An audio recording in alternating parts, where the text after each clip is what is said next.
एक शक्तिशाली महिला अध्यक्ष उस समय हैरान रह गई जब उसकी नजर जमीन पर गिरे हुए एक हाथ पर पड़ी। वह हाथ बिल्कुल उसकी 20 साल पहले खोई हुई बेटी जैसा था। उसी पल उसके मन में शक पैदा हुआ कि जिस दुल्हन को अभी अभी जबरदस्ती वहां से ले जाया गया है, शायद वही उसकी सालों से बिछड़ी बेटी हो सकती है। उसने तुरंत अपने सहायक को दुल्हन की पहचान की जांच करने का आदेश दे दिया। उधर दुल्हन को उसके पति और उसकी नई प्रेमिका मिलकर नियंत्रित करने की कोशिश कर रहे थे। वे उसे जबरदस्ती दवा मिला हुआ पानी पिला रहे थे, क्योंकि उन्हें डर था कि अगर महिला अध्यक्ष लिन शुएलान को सच्चाई पता चल गई तो उनकी सारी योजना खत्म हो जाएगी। असल में शादी के दौरान दुल्हन गलती से गिर गई थी और उसी समय उसकी नजर महिला अध्यक्ष की गर्दन पर बने जन्म चिन्ह पर पड़ी। वह निशान बिल्कुल उसके अपने जन्म चिन्ह जैसा था। उसे तुरंत याद आया कि महिला अध्यक्ष ने अपनी खोई हुई बेटी को ढूंढने के लिए भारी इनाम घोषित किया था। उसी क्षण उसके मन में शक पैदा हुआ कि शायद वह खुद वही खोई हुई बेटी है। लेकिन जब वह महिला अध्यक्ष से बात करने जा रही थी, तभी उसके पति ने उसे रोक दिया। पति की बातों में आकर उसने खुद को समझाने की कोशिश की कि शायद वह बेवजह ज्यादा सोच रही है। फिर अचानक उसने अपने पति और उसकी प्रेमिका की गुप्त बातचीत सुन ली। वे दोनों योजना बना रहे थे कि शादी खत्म होते ही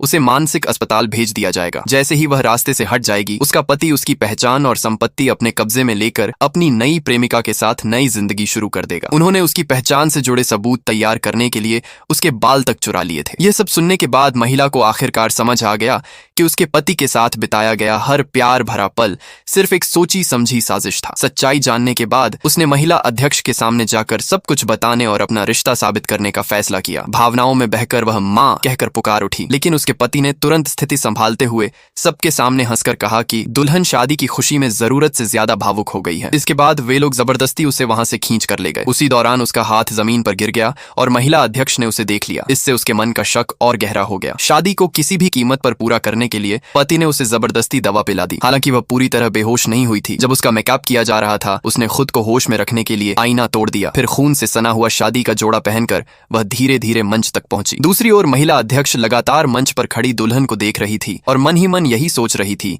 कि अगर वह सच में उसकी बेटी निकली तो यह किसी चमत्कार से कम नहीं होगा।